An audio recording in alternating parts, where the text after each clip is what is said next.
Selain dihubungi pihak Aguan, dihubungin siapa lagi atau diancam siapa lagi? Jadi kalau dalam konteks IKN ini ya, infonya ya udah ada perwakilan dari RI1 minta kita take down. Nah disitulah ada oknum-oknum pengacara yang Bapak tahu tuh teriak supaya saya tuh di dalam itu lebih dibebek. Nah, dibilang sakitnya pura-pura cuma mau dapat AC, padahal tidak. Padahal kan saya gagal ginjal ini ada selang nih. Si Hotman itu teriak-teriak, dia bilang, Alvin pura-pura sakit. Jadi harusnya 24 kali saya cuci darah itu dilewatkan. Jadi muka saya sudah hijau di situ, muntah-muntah terus di situ, badan lemes terus. Istri, anak ngomong sama saya udah nggak bisa ini.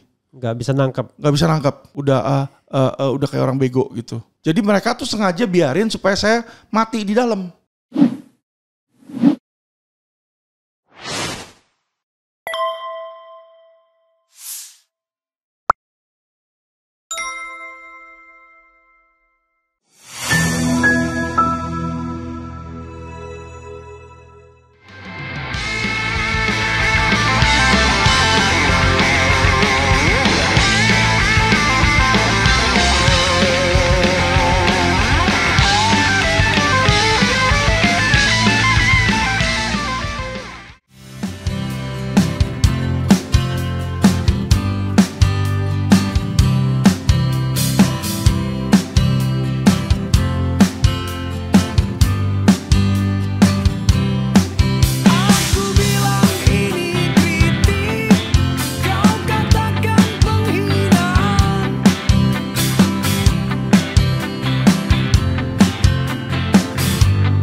Assalamualaikum warahmatullahi wabarakatuh. Sobat RH sekalian, jumpa lagi kita di channel yang keren ini.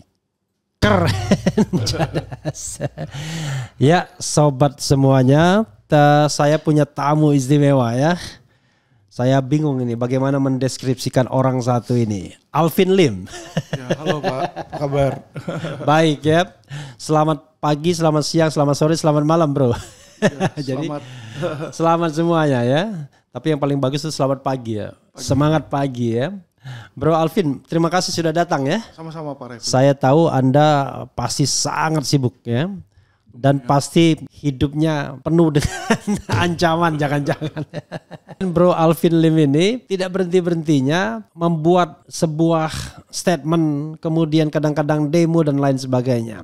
Nah saya ingin tahu lebih dalam. Kita sudah pernah interview di sini ya. Betul. Tapi pada waktu itu saya kan tidak nanya pribadi sesungguhnya ya. Iya, belum. Ya, nah, jadi tapi saya ingin memulai. Kemarin ya, ini RH Channel juga memuatnya bro Alvin ya. Iya. Kong kali Kong, ini judul kami ya. Anggota One Team Press dilaporkan ke KPK. Ada kucuran 20T ke IKN. Betul. Saya ingin memulai dari isu yang hot itu. Mungkin bisa Anda jelaskan. Itu dari mana Anda dapat info tersebut lalu langsung mengadukan ke KPK, bagaimana ujungnya, bagaimana konsekuensinya dan lain sebagainya. Silakan.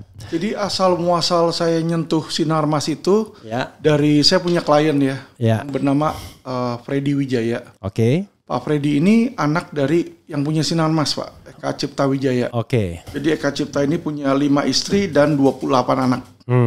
Nah yang megang ini sekarang dari istri pertama. Oke. Anak-anak dari istri pertama. Nah ini anak istri kelima ini nggak dapat warisan lah istilahnya lah. Nah jadi dia ambil data-data ini semua karena dia orang dalam Pak. Dia orang dalam, dia punya data-data Sinarmas. Data Sinarmas itu diberikan ke saya. Nah yang kami udah laporkan ke Mabes, urusan pertama itu adalah urusan akte lahir palsu, pemalsuan dari ketiga anak Sinarmas itu. Ya udah kita laporin dan ini sudah berjalan di Mabes Polri. Nah dari situ sama anaknya dibongkar lagi kasus perihal data-data lain yaitu TPPU. Sorry, kita pastikan dulu sebentar ya. Eka Cipta punya berapa istri? 5 istri. Dari 5 istri itu punya berapa anak? 28 anak. 28 anak. Freddy Wijaya anak dari istri? Kelima. Oke.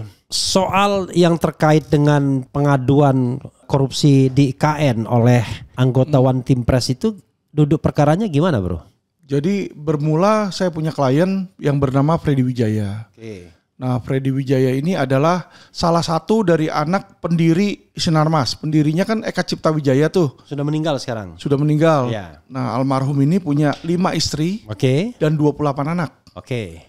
Nah, yang menjalankan Freddy Wijaya anak yang istri kelima. Oh, istri kelima. Oke. Ya. Oke. Anak istri kelima. Nah, yang menjalankan ini adalah anak dari istri pertama. Menjalankan bisnisnya sekarang. Menjalankan bisnis. Oke. Namun ketika sang almarhum meninggal, Freddy merasa warisannya tidak dibagi dengan fair. Oke. Jadi Freddy hanya mendapat 1 miliar, sedangkan kakak-kakaknya mewarisi 1000-an triliun.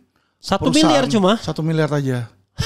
Ya oke, terus. Jadi kan dia merasa sangat, kalau berdasarkan hukum positif kan harusnya 1/3 kalau anak yang tidak sah kan. Iya, iya. Nah ini dari 1000 triliun dapat cuma 1 miliar, jadi dia merasa dijolimi. Jadi, sorry maaf, kok anak tidak sah? Kan anak istri kelima. Oh, hitungannya tidak sah itu ya? Hitungannya nggak sah. Oke. Jadi yang kalau di Kristen itu di luar Muslim kan cuma 1 istri 1 suami harusnya. Ya, kalau Kristen ya. Kalau Kristen, jadi dia dianggap nggak sah, jadi cuma dapat 1 miliar. Makanya dia kesel lah gitu loh, kesel. Ya dia cari data-data, dapatlah data bahwa si anak pertama ini diduga memalsukan KTP dan akte kelahiran. Kenapa diduga palsu? Karena akte kelahiran yang dia taruh di pengadilan ketika mereka sedang berantem ini diminta oleh Freddy dicek ke Disdukcapil, Disdukcapil menyatakan tidak terdaftar dan tidak sah. Itu KTP siapa? KTP si dan anak kakak? istri pertama. Oke, iya. Nah, jadi kan mau istilahnya mau dihajar pidana lah di situ. Iya. Dihajar pidana di situ. Kasus juga sampai sekarang nih masih ada di Polda Metro. Belum ada tindak lanjutnya. Nah, sama Freddy Wijaya dia carilah borok-borok lain lah istilahnya. Dapatlah borok kedua, yaitu perusahaan TPPU-nya. Jadi dianggap ini diduga tindak pidana ada pencucian uang. Diberikanlah, karena saya kuasa hukum, dia berikan semua ke saya untuk memproses hukum. Ya. Jadi sebenarnya saya pribadi sebenarnya nggak ada masalah sih sama Sinarmas, kenal juga kagak. Iya. Nah abis dari situ dia garuk-garuk lagi, yang namanya Freddy kan orang dalam, jadi kakaknya punya teman siapa, punya notaris siapa, punya apa, dia kenal semua. Iya. Nah dapatlah Pak itu yang IKN. Jadi Freddy memberikan ke saya, Pak Alvin, nih saya ada data. Data Gandhi Sulistianto ini dulu adalah direktur dari Sinarmas. Jadi dia ada videonya segala. Gandhi tuh menyatakan jelek-jelekin bapaknya lah, makanya dia nggak seneng. Jadi dibilang bapaknya tuh nggak punya saham 1 sen pun di situ. Bapaknya itu Eka Cipta maksudnya? Eka Cipta. Loh Eka Cipta pendiri kok dia nggak punya saham dan bukan pemilik digituin kan. Jadi soalnya dari awal didirikan itu ini udah punya 4 orang kakaknya itu. Nah Freddy nggak suka karena dia punya data notaris menyatakan bahwa bapaknya itu kasih saham ke dia dan dijual balik di situ. Jadi ada di bawah tangannya lah gitu. Ke dia tuh ke Gandhi? Bukan, dari Eka Cipta ke anaknya. Oh ke anaknya, anaknya yang mana? Anak istri pertama. Jadi supaya yang lain gak dapat gitu. Oke. Jadi diminta, jadi seolah-olah nih saham dari bapaknya semua 100% dibagi nih ke 4 anak dari istri pertama. Dari sini dia jual balik seolah-olah. Di bawah tangan lah. Jadi yang terdaftar itu tetap anak nama anaknya, tapi di bawah tangan ini punya bapaknya. Oke. Nah itu yang terjadi. Nah dia ikutin nih karena dia gak suka sama Gandhi kan. Gandhi masuklah ke One Team Press Pak. Diangkat jadi One Team Press. Dia bingung nih ada apa, diikutin terus. Ternyata terkucurlah dana IKN 20 triliun. Nah itu dana Freddy Wijaya dapatkan dari CNBC. Jadi ada berita CNBC berjudul Sri Mulyani mengucurkan dana 20 triliun. Ya kan 20 triliun di situ untuk bukan untuk IKN dulu sebenarnya, untuk PSN. Proyek strategik nasional. Dan proyek strategik nasional itu salah satunya adalah Sinarmas yang dia kucurkan dana tersebut. Jadi ini ada kucuran, ada kucuran dana ke proyek strategi nasional. Dari proyek strategi nasional nih diduga terkucur ke IKN karena ada berita lagi bahwa konsorsium 9 naga itu masukin 20 triliun ke IKN, jumlah yang sama gitu loh. Gini Pak, yang namanya PSN ini supaya orang-orang ketahui ya, proyek strategik nasional. Kok dianggap proyek strategik nasional?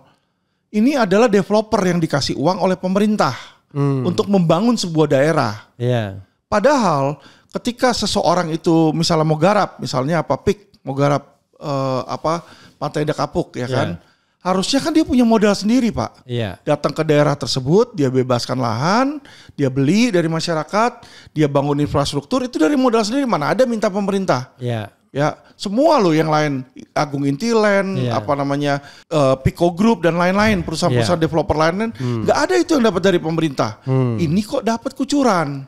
20 triliun itu untuk Sinarmas saja atau untuk semuanya? Jadi 20 triliun ini ada 2 angka, ada yang ke PSN atau ada yang ke IKN, yang mana yang Bapak maksud? Oke. Jadi 20 triliun dari pemerintah ke PSN ada. Terus ada 20 triliun lagi yang ke IKN. Dari 9 naga konsorsium ke IKN, Pak. Yang uang negara yang mana? Uang negara ya tentu yang dari PSN ini. Oke, PSN harusnya. PSN di mana aja? Kenapa? PSN-nya tuh di mana saja? Proyek strategi nasional. Itu kalau menurut data ya ada 2. Yaitu Pantai Indah Kapuk dan BSD City. Tapi yang Pantai Indah Kapuk sudah dikonfirmasi oleh dari pihak Asuk Aguan, kontak saya, Pak Alvin itu tidak ada begini-begini. Kita ketemu kan waktu itu dikasih data-datanya. Jadi kita klarifikasi bahwa kalau yang PIK itu dia cari sendiri. Di situ. Jadi diduga yang satunya. Iya, karena berita koran seperti itu. Menyatakan dari pemerintah memberikan kucuran 20 triliun oleh Sri Mulyani kepada BSD City yang dikelola oleh Sinarmas. Betul, BSD City orang semua tahu lah punya Sinarmas. Kalau ke IKN yang 20 triliun hasil dari jadi ada lagi 20 naga. triliun konsorsium 9 naga di situ meliputin PIK, di situ Sinarmas juga masuk juga, Prajogo Pangestu, terus Khairul Tanjung, siapa lagi tuh yang punya Alfamart, Budi Susanto, ya total 9 orang tersebut masukin dana 20 triliun juga ke IKN untuk membangun, untuk membeli lah sebenarnya dia bukan bangun, dia beli lahan, terus dia buat mall, buat hotel di situ kan jadi milik dia. HGU tapi 190 tahun. Lalu di mana kasus korupsinya terhadap Gandhi? Kalau yang ini yang saya bilang Pak, kalau namanya orang develop itu seharusnya modal sendiri. Enggak, maksudnya untuk IKN. Clear IKN berarti bukan uang negara kan? Yang kita duga adalah uang dari yang 20 triliun itu masuk ke sini, masuk ke PSN. Dari PSN kan dia nggak usah pakai karena kan dia udah punya modal sendiri sebenarnya. Itulah yang dimasukin ke sini, Pak. Jadi diduga muter. Karena kan namanya dia mau bangun BSD. Masa sih dia bangun tanpa modal? Dia kan pasti udah punya modal. Tapi mungkin aja kong kali kong, saya mau bangun IKN nih, ya udah seolah-olah saya kasih kamu hibah ya atau kasih kamu bantuan PSN 20, nanti itu kamu masukin ke sono ya gitu loh. Ini analisis ya. Analisa kita, opini kita. Makanya kita laporin ke KPK untuk diselidiki dulu bener atau enggak. Di situ. Jadi masuk akal ya. Jadi tidak menuding begitu saja, tetapi ini ada fakta dan data. Betul. Dan dilaporkan ke KPK. Kita udah laporkan KPK di situ. Sejauh ini bagaimana? Setelah melapor KPK, dapat tanda terimanya sudah? Dapat nomor aduannya juga udah keluar. Bro, setelah itu selain dihubungi pihak Aguan, dihubungin siapa lagi atau diancam siapa lagi dalam konteks ini? Kalau dalam konteks IKN ini ya, infonya ya udah ada perwakilan dari RI1 minta kita take down. Di jadi sebuah saya ada sebut YouTube ya? YouTube kita yang di Quotient sama YouTube Samuel Chris. Ada beberapa YouTube lah. Diminta take down ya. Kalau saya kembalikan lagi tentu yang punya channel ya. Gitu. Karena saya kan cuma guest. Saya nggak punya hak untuk turunin atau naikin. Situ. Itu terserah mereka mau naikin atau turunin. Jadi Sobat Era sekalian, kalau di RH Channel ya, kalau Anda berkeberatan terhadap fakta dan data yang disampaikan pihak yang kita interview, maka silakan Anda datang untuk menyampaikan data tandingannya. Jadi kita memaknainya mendengarkan kedua belah pihak itu ya adalah memberikan kesempatan. Jadi bukan satu disuruh take down. Kalau memang dianggap tidak benar, silahkan. Tapi kalau benar gimana? Artinya kan KPK punya tanggung jawab kan ya. Betul. Bagian ini apa lagi yang ingin Anda sampaikan? Jadi ya kalau kita lihat yang namanya udah tingkat tinggi itu kolusi antara pengusaha sama pemerintah itu ya memang sudah tidak bisa dihindarkan lah sebenarnya. Kita tahu lah, cuma pembuktiannya susah. Nanti kalau udah turun pangkat kayak kemarin Hambalang baru kan terbukti di situ. Kalau masih sekarang ini masih berkuasa ya sangat sulit lah. Sangat sulit ya. Iya. Gak usah jauh-jauh, itu yang pemalsuan akte kelahiran aja sudah jelas terbukti akte lahir dapat dari Disdukcapil bilang tidak terdaftar, tidak tercatat, tidak sah. Iya. Itu aja masih sama ahlinya Mabes dibilang nggak apa-apa kalau dia udah pakai dari kecil, kan lucu. Jadi karena dia pakai terus, dibilang jadi sudah jadi sah. Yang palsu itu jadi sah. Saya bingung itu. Itu sama analoginya kemana itu? Analoginya kayak ijazah ya. Kalau ijazah palsu tapi karena sudah dipakai untuk walkot, dipakai untuk gubernur, untuk pakai nyapres itu jadi sah. Jadi ya? Sah itu. Jadi saya bingung itu. Karena logikanya orang mengatakan loh, kalau memang ijazahnya palsu, gimana kok bisa nyalon loh? Itu kan karena tidak diverifikasi secara baik. Betul. Oke, it doesn't mean bahwa segala sesuatu jadi sah karena waktu ya nggak ada. Jadi bagian awal ini dapat saya bukan simpulkan ya, pembulatannya adalah bahwa dugaannya adalah ada kucuran dana 20 triliun dari negara ke konsorsium ya kan? Iya. Untuk pembangunan PSN yaitu proyek strategis nasional di satu tempat ya. Anda menyebutkan 2 tetapi kemudian diklarifikasi PIK-nya nggak ada. Betul. Tapi di BSD City. Iya. Nah, tetapi Anda mengatakan bahwa uang itu memutar ke IKN. Ya kita duga memutar. Begitu, ya kan memutar ke dia IKN. Dia pegang, dia mau taruh kemana kan boleh. Mutar ke KN untuk sana. Jadi seperti apa ya? Nggak ngerti saya apa namanya. Yang jelas kekong kali kongnya di sana. Dugaannya begitu ya. Dugaannya di situ. Oke, karena itu Anda laporkan dan karena Anda melihat fakta dan data serta plus analisis maka ya silakan KPK untuk menindaklanjutinya. Betul, dan Freddy ada nama-nama perusahaan cangkangnya dia Pak. Jadi perusahaan cangkangnya itu nanti BSD-nya ketika untung masuk kemana tuh ada shell company-nya. Jadi sehingga mereka nggak bayar pajak di Indo. Nah ini yang sudah dilaporkan sama Pak Freddy Wijaya di Mabes Polri juga. Jadi penggelapan pajaknya, jadi supaya untungnya itu nggak dinikmatin di Indonesia, tapi dibawa keluar gitu. Jadi ada perusahaan cangkang di luar. Ada perusahaan cangkangnya di luar. Diduga di mana? Di Cayman Island. Selalu Cayman Island ya. Jadi nanti kalau ada keuntungan masuk ke sana perusahaan cangkangnya, bukan ke Sinarmasnya begitu? Bukan ke Sinarmas di Indonesianya. Jadi di Indonesia kan Sinarmas di Indonesia. Nah itu pemilik Sinarmas itu adalah perusahaan asingnya itu. Jadi ada perusahaan cangkang ya. Iya, yang dan di celakanya itu. Yang metode perusahaan cangkang ini juga penguasa kita juga. kan ada bocoran-bocoran itu kan. Siapa aja punya perusahaan cangkang. Betul, yang di luar. Luar biasa ya. Bro, itu satu hal ya yang ingin kita selesaikan. Ada yang lainnya lagi nggak?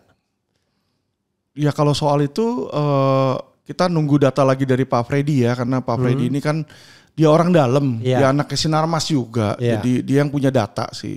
Kebetulan ya karena dia ada perselisihan ya dia bongkar di situ. Kalau nggak akan sangat sulit bagi kita untuk mengetahui sebenarnya. Anda nggak diancam setelah ini? Oh ya ada, udah sering banget Pak. Soal yang begini, yang ini, soal Sinarmas ini. Lah iya udah. Sudah berapa kali Pak. Ya kalau intinya nggak mau take down nanti diproses hukum lah, ono lah, inilah. Iya. Banyak dari WA ada juga, dari telepon juga ada di situ ya. Jadi memang kalau kita menghadapi level atas ya sulit Pak. Karena Sinarmas ini orang-orang tahu lah.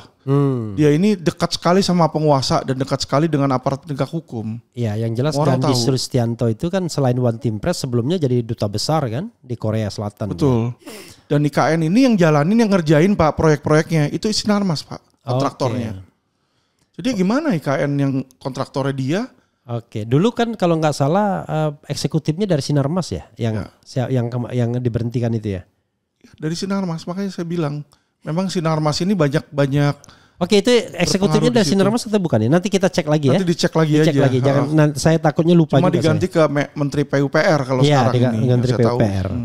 Oke bro ya. Hal lain bro ya. Waktu bro di penjara ya, dilapaskan. Pertama saya ingin apa sih kasusnya biar ada flashbacknya. Yang kedua, ini anak bro datang ke sini, kemudian kita podcast bicara bahwa papa kondisinya udah parah, udah bahkan dibilang udah mau mati segala tapi tidak diizinkan keluar dan lain sebagainya. Bisa bro ceritakan soal kasusnya biar masyarakat paham Alvin Lim di penjara, kasus apa dan kemudian apa yang terjadi di lapas tersebut sehingga kok kayak heboh seperti itu. Jadi saya terjerat kasus tuh 2 kali sih. Pertama itu di 2007 waktu rebutan anak sama mantan istri. Jadi mantan istri saya keluar dari rumah saya bawa kabur anak tanpa bilang. Jadi ketika saya pulang kerja, saya lihat apartemen saya kosong, anak saya mana? Dibawalah kabur sama dia kan. Awalnya saya nggak tahu nih, saya pikir diculik atau gimana karena tidak ada surat, nggak ada pesan, nggak ada yang ngomong apapun di situ kan. Nah dari situlah. Tapi istri tidak di apartemen itu? Enggak. Oke. Tiba-tiba hilang aja. Udah pisah ya? Oh enggak, masih di situ sebenarnya, tinggal di situ tadinya. Oh tinggal di situ, oke. Tinggal di situ, tiba-tiba saya pulang kerja. Kosong tempatnya. Jadi saya pikir kan apakah diculik atau apa gitu kan. Saya lapor polisi juga, kata polisi belum bisa lapor, tunggu 2 kali 24 jam. Nah akhirnya punya selidik ternyata dia bawa kabur anak saya ke rumah cowok lain. Di Jakarta Timur ya. Tommy Tompel namanya di situ. Jadi anak saya ditaruh di situ, istri saya tinggal di situ. Padahal dia masih status sama saya nikah. Tentu saya pikir anak saya mau ambil dong di situ. Saya bawalah polisi 28 orang lah di situ. Ke pediaman sana, akhirnya saya ambil anak saya dan dibilang menculik itu. Dilaporin polisi, saya masuk penjara. Itu yang pertama. Oh, dibalik menculik anak. Dibilang menculik anak, padahal yang saya ambil itu masuk penjara itu setelah inkrah atau langsung belum inkrah, Pak. Belum ada langsung ditahan. Langsung ditahan, belum ada perceraian. Ditahan. Jadi kalau kita udah ada perceraian, lah. Ini belum ada perceraian. Prosesnya aja belum ada. Ditahan berapa lama? Ditahan 9 bulan. Oh, belum ada, nggak ada proses persidangan? Ya, sambil nunggu proses persidangan itulah 9 bulan. Jadi, dan kenanya 9 bulan juga? Jadi 4 bulan di polisi, 2 bulan di hakim, 2 bulan di jaksa, 3 bulan di pengadilan. Dan divonisnya? Divonis bersalah, katanya mengambil pencurian, mengambil anak. Anak itu sebagian milik istri katanya. Kan ngawur. Harusnya kan kalau 328 penculikan kan 328. Ini pencurian kan 362. Pencurian harusnya barang, nggak bisa manusia. Masa mencuri bayi? Kan nggak ada mencuri bayi. Akhirnya saya banding. Ketika banding saya menang, keluar langsung. Di PN kena 2 tahun. Oh, pihak lawan nggak melakukan kasasi? Nggak. Inkrah ya? Inkrah. Jadi statusnya bukan terhukum ya, statusnya bebas ya untuk bebas kasus itu. Habis itu. Silakan kasus yang lainnya. Baliklah kasus kedua. Kedua ketika saya selesai dari situ kan, saya bekerja jadi sales, jadi agen asuransi. Terus lama-lama saya lihat ini kok banyak asuransi ditolak. Jadilah saya ambil spesialis untuk menangani. Klaim asuransi ditolak. Iya, klaim asuransi yang ditolak. Jadi saya bikinlah sebuah badan usaha di mana menangani klaim asuransi yang ditolak, Pak. Jadi ratusan orang yang klaimnya ditolak pada ke saya. Pak, saya kemarin sakit nggak dibayar, kasih ke saya. Nanti kalau misalnya klaim itu cair, bagi hasil. Saya dapat 20%, dia dapat sisanya, gitu kan. Nah, sampailah satu klien yang namanya Meli ini, ya kan. Sama klien saya di situ, saya bantuin. Klaimnya cair, Pak. Nah, asuransi bilang KTP dia palsu. Waktu bikin pertama KTP-nya palsu di situ. Nah, karena saya dapat 20% dapat bagian, dibilanglah saya bagian dari sindikat. Memalsukan KTP. Padahal klien saya itu yang palsu itu 1, yang lain sudah ratusan. Biasa-biasanya kan kita nggak tahu namanya orang datang. Dia mau asli atau palsu masa kita tahu. Gitu loh. Nah, tapi dibilang belakangannya memang KTP-nya palsu. Palsu itu palsu di data. Gak terdaftar di Disdukcapil. Dan ada KTP-nya bentuk fisiknya ada, tapi gak terdaftar. Kan saya mana mungkin setiap kali orang datang minta tolong terus saya cek dulu ke Disdukcapil, kan nggak mungkin. Tetapi memang dia yang berhak atas klaim tersebut atau apa? Dia yang berhak atas klaim tersebut. Cuma kan KTP-nya aja palsu. Itu kan secara substantif sebenarnya dia berhak. Tapi KTP-nya palsu. Betul. Lalu dihukum. Lalu saya dibilang ikut serta, ditangkap dulu dia nih. Dia udah ngikutin perjalanan kasus nih. Klaimnya berapa waktu itu? 6 juta perak. 6 juta perak. Saya bilang sama polisi, Pak, ini 6 juta perak apa nggak salah? ya udah deh, Bu, daripada kita perpanjang, saya bayar 10 kali lipat. Oke. Kalau dianggap saya merugikan, saya kan udah diikat baik, saya mau bayar 10 kali lipat. Nggak bisa Pak, kata dia. Jadi mereka tuh bukan mau kerugiannya, mau saya di penjara. Itu aja. Karena saya bongkar kasus Indosuria saat itu Pak. Oke. Indosuria itu asuransi bodong. Koperasi bodong. Koperasi bodong. Oke, itu nanti lain waktu. Tapi gimana ininya terusnya? Nah, jadi karena saya bongkar itu kasus, akhirnya kasus saya ini di sidang lagi. Jadi saya itu kemarin itu sebenarnya udah lepas, udah menang. Menang di tingkat MA. MA. Oke. Jadi ini dari PN Pak, Pengadilan Negeri di sidang, ya kan? Di sidang di situ putusannya hakim bilang tuntutan jaksa tidak dapat diterima, ditolak. Oke. Di situ dia banding. Ya. Dibanding dia menang. Dibanding dia menang. Saya kasasi. Di kasasi saya menang. Iya. Balik lagi ke PN, kata dia putusan tidak dapat diterima. Jadi putusan kasasi ini sama dengan PN. Saya menang. Iya. Tuntutan tidak dapat diterima. Saya bebas. NO lah ya. NO. Ya. Saya bebas. Iya. Di situ. Udah 2 tahun kemudian itu yang saya bilang ada kasus Indosuria. Iya. Karena saya vokal, dia bilang, hati-hati, kamu itu ada NO. Nanti kalau kamu vokal, saya sidangin lagi. Padahal udah 2 tahun udah kagak ada apa-apa. Iya. NO kan bukan saya doang. Itu kasus Nikita Mirzani tuh. Iya. Sama Mawardi itu kan sekarang NO. Iya. Harusnya disidangin lagi dong. Iya. Kenapa bertahun-tahun diem? Bener gak Pak?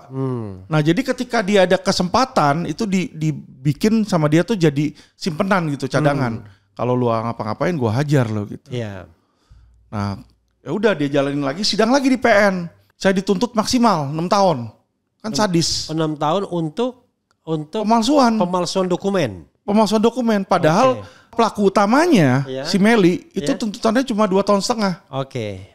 Ini kan aneh. Iya. Pelaku utama 2,5 tahun, saya ikut serta katanya saya sebagai lawyer ngajuin klaim disetujuin, saya kena 6 tahun. Dan itu pun tidak tahu ya. Dan itu pun saya udah bilang hakim, saya bayar 10 kali lipat, kagak mau. Karena klaimnya 6 juta, saya percaya Anda pasti nggak ngerti. Kalau klaimnya 6 miliar, nah barangkali ada kong-kali 6 miliar, 6 triliun masih oke lah. Iya. 6 juta Pak, kita 6 juta perak, mohon maaf ya. Iya. Gaji pembantu saya, OB saya, supir saya gajinya di atas itu Pak. Iya. Iya toh, masa saya mau nyolong cuma 6 juta perak? Iya. Di situ enggak lah gitu loh, bukan level lah istilahnya kayak Pak Refli dituduh mencuri mengambil permen anak kecil 100 perak. Kan aneh Pak. Kayak begituan kok disidangin yang kayak begituan udah Pak Refli udah beliin lagi nih 100 biji sana. Kan gitu Pak. Iya. Kalau kita mau restoratif justice ya kan? Nggak make sense saja kalau apapun itu, kalau itu dibilang kejahatan, kesengajaan, ngambil 6 juta, orangnya bilang saya minta 6 juta dari Alvin Lim, saya kasih langsung. Iya. Kan bukan kejahatan, selesai. Iya. Perkara. Oke, kena vonis berapa tahun? Kena vonis di situ 4,5 tahun. 4,5 tahun. Iya, tuntutan 6 maksimal kan, 4,5 tahun. Lalu banding. Udah dikunci sama mereka, tetap 4,5 tahun. Kasasi udah dikunci juga. 4,5 tahun juga. 4,5 tahun juga di situ. Lalu ditolak-tolak semua. Eksekusi kan. Berapa lama dari PN ke kasasi itu? PN ke kasasi hampir 8 bulanan lah, 9 bulan lah. Cepat sekali ya? Iya. Prosesnya langsung 9 bulan inkrah. Karena kan viral terus. Jebret-jebret anak saya teriak-teriak terus. Kalau nggak teriak juga nggak diiniin. Nah selesai dari situ kita lihat, wah ini udah nggak bisa ini ya. Jadi kita lihat titik lengah. Saat itu anak saya kita ajuin ke PK. Iya PK. PK abis itu anak saya demo tuh di kejaksaan sama di MA. Iya. Anak saya bilang viral itu. Iya dia fight di situ kan. Akhirnya PK kita dikabul Pak. Oh dikabul? Kabul langsung lepas. Harusnya tuh masih 2 tahun lagi. Oke, PK harusnya masih 2 tahun lagi. Jadi bro tidak bersalah posisinya lagi? Oh enggak, dianggap bersalah tapi sesuai dengan masa tahanan. Oke. Dimasukin sesuai masa tahanan. Jadi PK itu kan setelah saya ngajuin PK 1 bulan kan keluar tuh suratnya. Iya. Jadi pas keluar suratnya saya udah langsung bebas. Oh jadi PK itu mengurangi masa hukuman? Iya disesuaikan dengan masa tahanan. Karena kemarin itu masa tahanan sudah 2,5 tahun? Udah 2 tahun, diturun jadi 2 tahun Pak. Oke, dari 4,5 tahun jadi 2 tahun ya? Iya karena yang waktu pertama sebelumnya saya udah ditahan 9 bulan lebih. Oke. Yang kedua saya ditahan lagi 1 tahun 1 bulan. Oh gitu. Yang itu dihitung yang dulu ya? Dihitung, ditambah Iya. situ. Oh makanya bro tiba-tiba lepas ya? Iya, tiba-tiba lepas karena mereka bilang kalau dia bikin saya onslah saat itu, mereka diperiksa lagi repot kata dia. Udahlah sesuai lah karena kamu udah jalanin. Iya. Jadi onslah itu lepas dari tuntutan ya? Iya. Oke. Kayak KM50 tuh onslah. Oke, bro. Tapi ada cerita drama-dramanya juga. Ini mohon maaf ya kalau istilah saya nggak tepat. Bahwa selama proses di lapas itu, bro hampir mati katanya bahkan. Iya, jadi saya sakit kan. Iya. Saya sakit. Karena saya sakit tapi kan kasus-kasus yang ditanganin sama law firm saya masih banyak Pak. Iya. Mereka berpikir dengan memenjarakan saya. Kasus yang saya tangani itu redup semua. Harapan mereka. Iya. Tapi itu tidak yang terjadi tidak seperti itu. Walaupun saya di penjara, kasus-kasusnya proses terus, jalan terus, kita nge-fight terus di situ.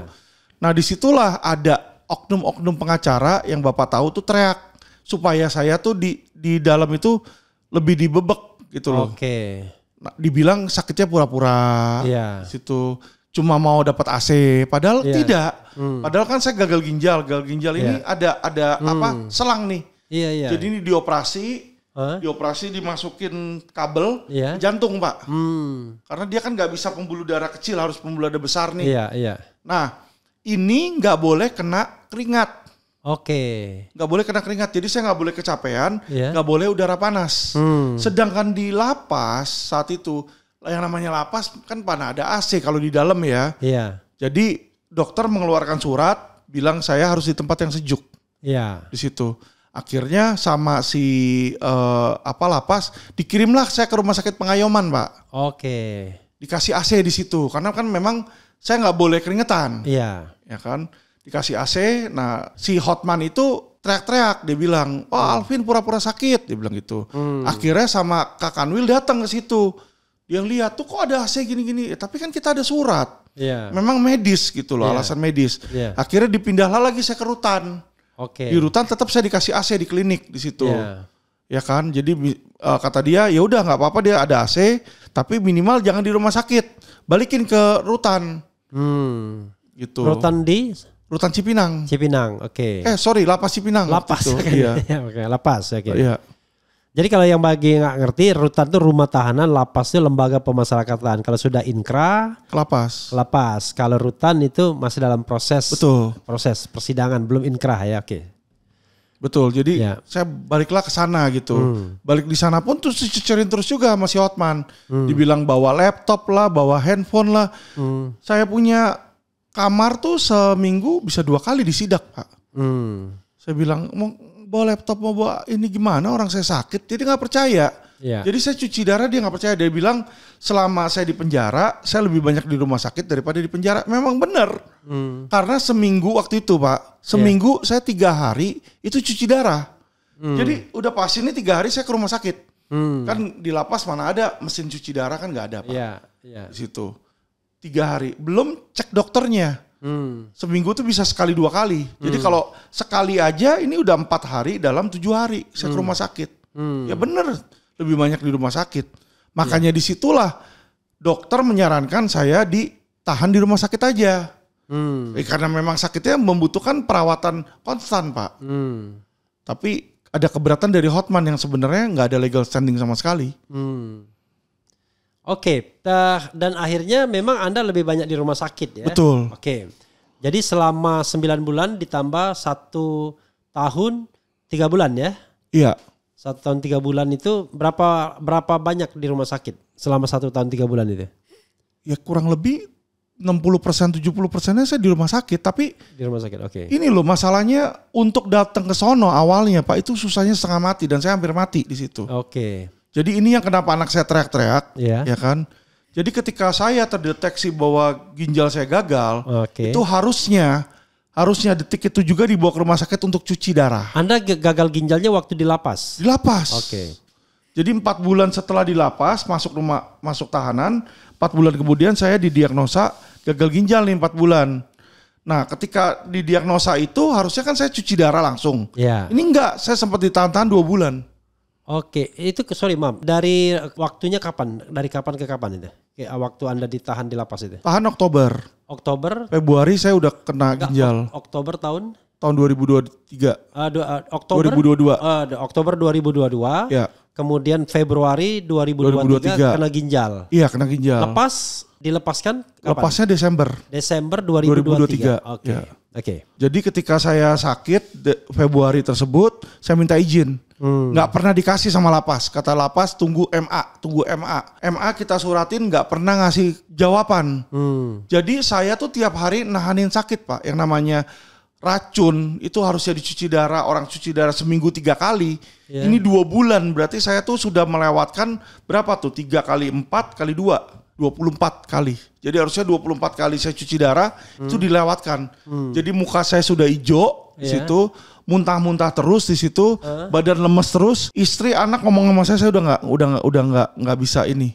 Nggak bisa nangkep. Udah kayak orang bego gitu. Jadi mereka tuh sengaja biarin supaya saya mati di dalam. Izinnya dilama-lamain gitu loh. Dugaan Anda ya? Lah iyalah. Harusnya kan kalau alasan lapas apa? Harusnya kan kalau orang udah emergency Pak, itu nggak perlu izin yang nahan, nggak perlu izin polisi, nggak perlu izin jaksa, nggak perlu izin hakim. Kalau dia lihat dititipin barangnya ini kasar ngomong tahanannya udah mau mati, harusnya dibawa ke rumah sakit dong. Yang lain dia bawa ke rumah sakit kok saya nunggu 2 bulan, kan aneh. Oke, pertanyaan saya ya ini nanti butuh juga klarifikasi dari Hotman ya, Hotman Paris. Kenapa? Apa hubungannya sama Hotman dalam kasus ini? Kalau dugaan saya Hotman mau pansos karena waktu saya sakit nggak dapat izin, anak saya lah yang teriak. Anak saya bikin podcast, waktu itu datang ke podcast Bapak juga kan, ke Richard Lee dan lain-lain lah dia show roadshow. Nah di situ dia teriak, Pak Kapolri, Pak Presiden, tolong ini ayah saya karena udah mau mati gitu kan. Berikan izin gimana. Nah ketika dia teriak begitu, Hotman nimpalin, dia bilang ini ada anak di bawah umur, tolong KPAI tangkap dia. Oke. Nah dia berjuang untuk bapaknya kok disuruh tangkap, disuruh tertibkan, gimana? Maksudnya langsung netizen pada marah. Maksudnya dia bukan dia yang ditangkapnya, tapi orang yang menyuruhnya mungkin ya? Iya, yang menyuruhnya. Iya menyuruhnya, bukan anaknya yang ditangkap. Jadi tapi dia bilang si anak saya ini dikendalikan, cuci otaknya lah, dikendalikan oleh nggak tahu mamanya atau si Alvinnya sendiri yang kendalikan. Jadi suruh diiniin gitu loh, yang keluarga-keluarganya dia kan aneh di situ. Nah ketika dia seperti itu, seluruh netizen tuh saya lihat 99% pada menghujat si Hotman. Dia bilang ini anak sedang memperjuangkan ayahnya. Walaupun Pak, saya nggak bersalah, tapi walaupun saya bersalah, saya sedang sakit, apakah nggak patut saya menerima pelayanan medis? Iya. Gitu loh, masa harus dibiarkan meninggal karena 6 juta perak? Kan lucu. Iya. Di situ, 6 juta perak pun cuma dapat 20%. Iya kan 20%. Dari pembagiannya kan 20%. Betul. 1.200.000. Iya. Saya bilang udah deh dari 6 juta aja, kan dia dirugikan 6 juta. Saya bayar 10 kali lipat, gak mau. Oke, tapi bro tidak ada masalah pribadi sama Hotman ya? Gak ada. Sebelum dan setelahnya gak ada. Gak ada, oke. Jadi clear ya? Saya dari awal respect sama beliau kok. Cuma ya gitu aja. Akhir-akhirnya kan setelah saya keluar, dia ngeledek, saya ngeledekin balik. Tapi akhir-akhir ini dia udah gak ini lagi. Iya, saya lihat bro sering ngeledek-ledekan tuh sama Hotman di medsos lah, di TikTok ya. sama ini. Tapi secara pribadi nggak ada ya? Nggak ada. Begitu ya Bang Hot. Soalnya Bang Hot itu waktu sidang di MK sering ngeledek saya juga. Saya balas ngeledek dia juga. Dia kan sering gitu juga sama Rasman juga begitu. Tapi ketika Rasman ini kemarin dirujak sama netizen, dia belain Rasman nih. Ya kita ada lah sebenarnya ya ada pride kan satu sama lain, juga ada sifat untuk rivalry lah. Itu rivalry wajar lah ya. Normal lah. Ya, kalau rivalry kok ingat ada pernyataan ini. We have to cooperation, we not rivalry. Ada presiden yang diinterview begitu ya. Nah, tapi Anda juga kemudian membocorkan atau mengeluarkan statement soal Sambo. Iya. Anda bilang Sambo itu nggak pernah intinya ruangannya ber-AC apalah, saya lupa, tapi bisa diulangi apa yang Anda katakan. Jadi gini Pak, biar jelas, waktu itu saya berbicara di podcastnya Richard Lee. Ya. Nah Richard Lee ini teman baik sama Hotman. Oke. Saya bingung, baru keluar dari penjara tiba-tiba saya diundang. Dan judul podcastnya dia adalah juga Alvin Lim Mafia Asuransi. Iya. Jadi dia tuh mau korek-korek tuh mau tusuk saya tentang asuransi, saya udah jelasin pun dia nggak mau ngerti gitu loh. Jadi saya pikir daripada ngomongin itu terus, saya pakailah taktik yang namanya diversion, Pak. Iya. Saya alihkan ini. Jadi saya alihkan. Apa saya tadi? bilang Diversion. Oke. Jadi yang nama taktik lah Pak, kita mengalihkan pembicaraan gitu loh. Yang tadinya ngomongin soal asuransi mulu, orang udah tahu udah jelas udah inkrah, apalagi mau diiniin kan. Jadi saya bilang sama dia, kamu nggak usah ngomongin itu, kita ngomongin sesuatu yang lebih penting, saya bilang kan. Kamu tahu nggak, selama saya di tahanan, saya nggak pernah lihat Sambo di sana. Sambo nggak ada di sana karena selama saya di tahanan, di situ. Di lapas Cipinang. Iya, selama saya di lapas. Katanya kan bukan Cipinang Pak, Salemba. Awalnya saya di Salemba, terus habis itu, siapa namanya tuh Hotman teriak-teriak, saya dipindahin ke Cipinang. Jadi saya dipindah-pindahin terus Pak, karena mereka tuh takutnya saya pakai handphone lah, dapat apa namanya keistimewaan lah gitu kan. Ada kedekatan dengan pejabat, jadi kalau saya dipindah-pindah institusi kan saya nggak kenal sama institusi baru gitu loh. Di situ. Nah, ketika saya di Salemba, saya bilang, selama saya di Salemba, saya tidak pernah lihat Sambo. Sambo nggak ada di sana. Yang saya tahu, katanya kan dia masuk, saya masuk. Saya nggak pernah lihat, saya bilang gitu. Durasinya dari kapan ke kapan di Salemba? Saya di Salemba itu dari Oktober ketika ditangkap sampai kurang lebih 8 bulan lah ya. 8 bulan, jadi kalau kurang lebih Juni lah. Oktober 2022, Juli 2023. Ya, nah katanya sisanya lapas Cipinang. Betul. Sambo tuh katanya kan masuk ke Salemba tuh April atau enggak Mei deh dia di situ masuk. Saya bilang, loh, saya di sana saya nggak pernah lihat. Saya bilang, katanya di Mapenaling, apalagi di Mapenaling. Saya bilang kalau di Mapenaling itu sasaran, ngomong sorry ya Pak, jadi sasaran yang level yang di atasnya lah. Karena mereka nggak pernah dibuka, tahanannya dikurung terus. Jadi kita tuh cuma jalan-jalan kita bisa lihat, oh ada si Anu. Dia kayak keong gitu ya? Iya, kayak kebun binatang lah kita lihat di keong kan gitu. Iya. Saya bilang saya nggak pernah lihat, dan kalau memang dia ada di situ, orang tuh udah pasti heboh. Mapenali itu apa tadi? Masa pengenalan lingkungan. Masa pengenalan lingkungan, makanya dikunci aja dia, nggak. Jadi kalau orang baru tuh selama 2 minggu dikunci terus di situ untuk ngikutin aturan lah seolah-olah. Tapi kalau yang koordinasi bayar ke petugas, hari pertama pun bisa udah langsung keluar, langsung naik, nggak masuk ke situ. Dan Anda selama 8 bulan tuh nggak pernah lihat Sambo? Nggak pernah lihat dia. Jadi saya bilang, kamu tahu nggak Sambo tuh nggak pernah ada di lapas Salemba. Yang saya lihat. Artinya gini, yang paling objektif adalah bro tidak pernah lihat Sambo di lapas Salemba selama 8 bulan di sana. Betul. Gitu. Nah, kata si Menteri Hukum dan HAM, si Alvin bohong. Waktu Sambo datang, Alvin lagi di rumah sakit. Nanti waktu Alvin balik dari rumah sakit, dianya udah keluar. Gitu terus lah. Saya mah cuma iya terserah kamu dah. Intinya adalah memang semua warga lapas itu secara saya belum pernah ke sana. Itu bisa saling melihat ya? Ya bisa Pak. Jadi pasti melihat. Ada jam keong, ada jam dibuka. Jadi kan kita nggak setiap hari 24 jam ditutup. Jadi nanti jam 5 pagi, jam 6 pagi itu udah dibuka. Orang yang mau sholat di situ kan. Yang mau lari. Nanti malam nih jam 8 ditutup lagi, dikunci lagi. Nah selama tadi dibuka itu bebas, kita mau ke lapangan, mau ke kantin, ya kan. Intinya nggak pernah ketemu orang, nggak pernah ketemu dan nggak pernah dengar. Kalau datang ke situ kan pasti heboh. Nggak ada gosip-gosip di situ gitu kayak ngomong. Gosip-gosipnya dia datang, abis itu langsung pergi waktu saya di situ. Jadi sore dia datang, foto doang, masukin ke dalam sistem, abis itu keluar lagi. Tiap hari, tiap 2 minggu, tiap 1 minggu. Bukan keluar lagi, nggak ditahan di situ, nggak tahu kemana. Sekali aja datang. Masuk ke dalam sistem. Jadi itu soal di sistem dia ada. Menurut Anda, dugaan Anda atau Anda tahu sendiri deh? Saya tahu karena kan kalau dia di situ misalnya hari itu dia masuk kan ketemu saya. Iya. Kan nggak ada. Jadi katanya ke sana ya udah. Ya sampai sekarang kita juga nggak tahu ya misterinya di mana ya. Ya bisa aja dia abis dari situ katanya saya sakit, saya dibawa ke rumah sakit atau gimana ya, itu dia punya bantahan lah. Pulang ke Indo waktu itu saya pikir saya mau nyantai-nyantai aja karena udah bawa duit kan. Udah kerja di Amerika? Di Amerika saya kerja gaji sebulan tuh udah 1 miliar. Saya wakil presiden di sana. Is it? Wakil presiden bank Wells Fargo mau Bank of America. Keren sekali.